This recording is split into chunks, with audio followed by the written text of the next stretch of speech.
ಇವತ್ತು ಏನೂ ಗೊಂದಲಗಳಿಲ್ಲ. ಸರ್ಕಾರ ಕೆಲವೊಂದು ಜಿಲ್ಲೆಗಳಲ್ಲಿ ಸರ್ಕಾರಿ ಇದನ್ನು ಘೋಷಣೆ ಮಾಡಿದರು, ಕೆಲವು ಜಿಲ್ಲೆಗಳು PPP ಮಾಡಿದರು. ಇಲ್ಲಿ ಜನರು ಇವತ್ತು ಸಹ PPP ಬೇಡ ಸರ್ಕಾರ ಆಗಬೇಕು ಅಂತ ಹೇಳಿದ್ರು. ನಾನು ಮುಖ್ಯಮಂತ್ರಿಗಳನ್ನ ಅವತ್ತು ಭೇಟಿ ಮಾಡಿಸಿದ್ದೀನಿ. ಭೇಟಿ ಮಾಡಿಸಿದ ಸಂದರ್ಭದಲ್ಲಿ ಮುಖ್ಯಮಂತ್ರಿಗಳ ಪತ್ನಿಯವರಿಗೆ ಹುಷಾರಿರಲಿಲ್ಲ ಅವತ್ತು ದಿವಸ. ಅಂಥ ಒಂದು ಇದರಲ್ಲಿ ಕೂಡ ನಾನೇ ಅವ್ರನ್ನ ಕರ್ಕೊಂಡು ಹೋಗಿ ನಮ್ಮ ಮನೆಗೆ ಭೇಟಿ ಆದರು.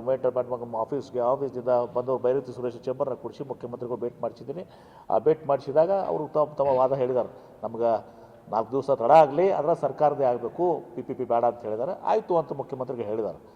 ಆದರೆ ಇವರು ಅದಾದಮೇಲೆ ಅಲ್ಲಿಗೆ ನಿಲ್ಲಿಸಬೇಕಾಗಿತ್ತು. ತದನಂತರ 2 ಸಲ ಕ್ಯಾಬಿನೆಟ್ನಲ್ಲಿ ಹೇಳಿದ್ದೀನಿ ನಾನು ಕ್ಯಾಬಿನೆಟ್ನಲ್ಲಿ ಮೊನ್ನೆ ಕೂಡ ರಾಜೀವ್ ಗಾಂಧಿದು ಕನಕಪುರ ಇದಕ್ಕೆ ಬಂದಾಗ ಫಂಡ್ಸ್ ಇದು ಬಂದಾಗ ನಾನು ಹೇಳಿದ್ದೀನಿ. ಅವಾಗ ಇನ್ನೋರ್ವ ಸಚಿವರು ಕೂಡ ಶಿವಾನಂದ ಪಾಟೀಲ್ ಪಕ್ಕದಾಗಿದ್ದರು. ಅವರು ಕೂಡ ಅವತ್ತೂ ಕೂಡ ಹೇಳಿದ್ದೀನಿ, ಹಿಂದೆನೂ ಕೂಡ ಒಮ್ಮೆ ಹೇಳಿದ್ದೀನಿ. ಆದರೆ ಇವರು ಬರೆದು ಕೊಡಬೇಕು ಇದು ಕೊಡಬೇಕು ಅಂತಂದು ಆ ಸರ್ಕಾರದಲ್ಲಿ ಆ ರೀತಿ ಪದ್ಧತಿ ಇಲ್ಲ. ಸುಮ್ಮನೆ ಅನವಶ್ಯಕ ಬೇಡ. ಇನ್ನೊಮ್ಮೆ ಭೇಟಿ ಮಾಡ್ತೀನಿ ಮುಖ್ಯಮಂತ್ರಿಗಳಿಗೆ, ಇನ್ನೊಮ್ಮೆ ಅವ್ರನ್ನ ಮುಖ್ಯಮಂತ್ರಿಗಳಿಗೆ ಭೇಟಿ ಮಾಡಿಸ್ತೀನಿ. ಸಾಧ್ಯ ಆದಷ್ಟು 9 ಭಾಳ ಲೇಟ್ ಆಗ್ತದೆ. ಅದಕ್ಕಿಂತ ಮುಂಚಿತವಾಗಿ ಈ ವಾರದಲ್ಲಿ ಇವತ್ತು ಮುಖ್ಯಮಂತ್ರಿಗಳ ಸಮಯ ತೊಗೊಂಡು ಭೇಟಿ ಮಾಡಿಸಿ ಮುಖ್ಯಮಂತ್ರಿಗಳಿಂದ ಇಲ್ಲಿ ಸರ್ಕಾರಿ ಕಾಲೇಜ್ ಮಾಡಲಿಕ್ಕೆ ಇವತ್ತು ಸಹ ನಾವು ಇದನ್ನು ಒಪ್ಪಿಸುವಂಥ ಕೆಲಸವನ್ನು ಇವತ್ತು ಸಹ ನಾನು ಮಾಡ್ತೀನಿ. ಆದರೆ ಇವರು ಹೇಳಿದಂಗೆ ನಮಗೆ ಬರೆದು ಕೊಡಬೇಕು, ಹೀಗೆ ಕೊಡಬೇಕು, ಅದು ಬಹುಶಃ ಸರ್ಕಾರದ ವ್ಯವಸ್ಥೆಯಲ್ಲಿ ಆ ರೀತಿ ಎಲ್ಲಿನೂ ಕೂಡ ಆಗೋದಿಲ್ಲ. ಮುಖ್ಯಮಂತ್ರಿಗಳು ಭೇಟಿ ಮಾಡಿದ್ದು ಮಾಡ್ತೀನಿ ನಾನು. ಮುಖ್ಯಮಂತ್ರಿ ಭೇಟಿ ಮಾಡಿಸಿ ಅವ್ರನ್ನ ಭೇಟಿ ಮಾಡಿಸಿ ನಾನು ಕೂಡ ಇವತ್ತು ಬಲವಾದಂಥ ಒಂದು ಒತ್ತಾಯ ಮಾಡ್ತೀನಿ. ಒಟ್ಟಾರೆ ಇಲ್ಲಿ ಸರ್ಕಾರಿ ಕಾಲೇಜ್ ಆಗುತ್ತಿರೋದ್ರಿಂದ ನಾವು ಏನು ಪ್ರಯತ್ನ ಮಾಡಬೇಕು ಎಲ್ಲ ರೀತಿಯ ಪ್ರಯತ್ನ ಮಾಡ್ತೀನಿ. ಸೆಂಟ್ರಲ್ ಗೌರ್ಮೆಂಟ್ನವರು PPP ಮಾಡಲ್ಸ್ ಅನೌನ್ಸ್ ಮಾಡಿದ್ದಾರೆ. ಇವತ್ತು ಸಹ ರಾಷ್ಟ್ರದ 11 ಮೆಡಿಕಲ್ ಕಾಲೇಜ್ ಕೊಟ್ಟಿದ್ದಾರೆ ಈಗ. ಆದರೆ ಇಲ್ಲಿ ಜನರ ಭಾವನೆ ನಾನು ಶೇರ್ ಮಾಡ್ತೀನಿ. ನಾನು ಶೇರ್ ಮಾಡ್ತೀವಿ. ಕೇಂದ್ರ ಸರ್ಕಾರದ್ದು ಏನ್ರಿ, ಕೇಂದ್ರ ಸರ್ಕಾರದವ್ರಿಗೆ ಏನು PPP ಮೇಲೆ ಮಾಡ್ತಾ ಇದ್ದಾರೆ ಅದನ್ನು ಶೇರ್ ಮಾಡ್ತೀನಿ ನಿಮಗೆ. ಇವತ್ತು ರಾಷ್ಟ್ರಾದ್ಯಂತ PPP ಮೇಲೆ ಮಾಡ್ತಾ ಇದ್ದಾರೆ. ಆದರೆ ನಾವು ಇಲ್ಲಿ ಜನರ ಭಾವನೆ ಮೇಲೆ ಹೋಗ್ತೀನಿ. ಜನರು ಸರ್ಕಾರಿ ಮೆಡಿಕಲ್ ಕಾಲೇಜ್ ಬೇಕಂತಿದ್ದಾರೆ.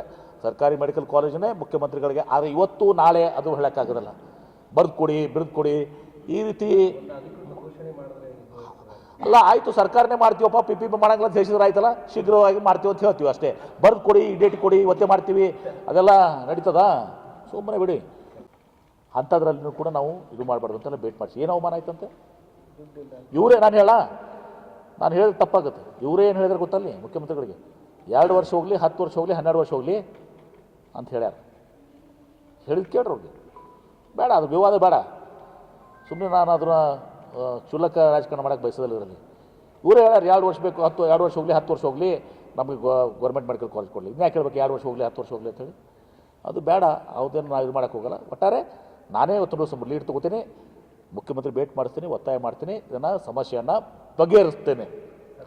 ಭಾಳ ಸ್ಪಷ್ಟವಾಗಿ ಹೇಳ್ತೀನಿ, ಸಮಸ್ಯೆಯನ್ನು ಮತ್ತೆ ಕೇಳಬೇಡ, ಸಮಸ್ಯೆಯನ್ನು ನಾನೇ ಬಗೆಹರಿಸ್ತೀನಿ ಇದನ್ನು.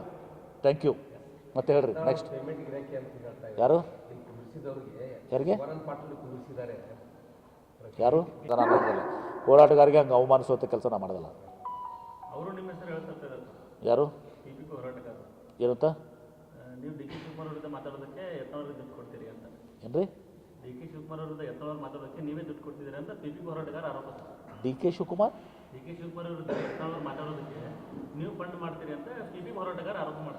ಹಂಗೆ ಮಾಡಿದ್ರೆ ರಾಜಕಾರಣ ಮಾಡ್ತಿದ್ದಾರೆ. ನಾನು ರಾಜಕಾರಣ ಮಾಡ್ತೀನಿ ಅಂತ ಮಾಡ್ಯಾರ. ಹಾಗೆ ನಾನು ರಾಜಕಾರಣ ಮಾಡ್ತೀನಿ.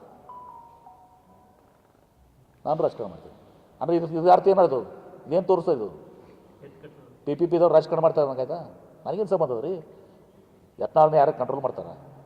ಮುಂಜಾನೆ ನಾನೇ ಹೇಳಿದ್ದೀನಲ್ಲ, ಮುಂಜಾನೆ ಒಮ್ಮೆ, ಮಧ್ಯಾಹ್ನ ಒಮ್ಮೆ, ಸಾಯಂಕಾಲ ಒಮ್ಮೆ, ರಾತ್ರಿ ಒಮ್ಮೆ. ನೀವೇ ಪುಟ ಕೊಡೋರು, ಮೈಕ್ ಹೋಗಿ ಹಿಡ್ಕೊಂಡಿರ್ತೀರಿ. ಬಿಡಿಯೋದಲ್ಲ ಸುಮ್ಮನೆ. ಹಾಗೆಲ್ಲ ನನ್ನ ಮೇಲೆ ಹಗುರವಾಗಿ PPPದವ್ರಿಗೆ ನಾನು ಹೇಳ್ತೇನೆ, ಇಂಥ ನನ್ನ ಮೇಲೆ ಹಗುರವಾಗಿ ಮಾತಾಡಿದ್ರೆ ನಾನು ಟಾಲರೇಟ್ ಮಾಡೋದಿಲ್ಲ. ಒಂದು ಭಾಳ ಸ್ಪಷ್ಟವಾಗಿ ಹೇಳ್ತೀನಿ, ನನಗೆ ಅದಕ್ಕೆ ಸಂಬಂಧ ಇಲ್ಲ. ಅವ್ರದ್ದು ಯತ್ನಾಳ್ ಅವ್ರು ಎಲ್ಲರಿಗೂ ಬೈತಾರೆ. ಅವರು ನನಗೂ ಬೈದಿದ್ರಲ್ಲ ಮೊನ್ನೆ, ನನಗೂ ಬೈದಿರಲ್ಲ, ನಾನು ಕೊಡ್ಬೇಕಂತ. ಅವೆಲ್ಲ ಅವ್ರದ್ದು ಇವ್ರದ್ದು ನಡೆಯಲ್ಲ, ನಾವು ಯಾರಿಗೂ ಕೇಳಲ್ಲ.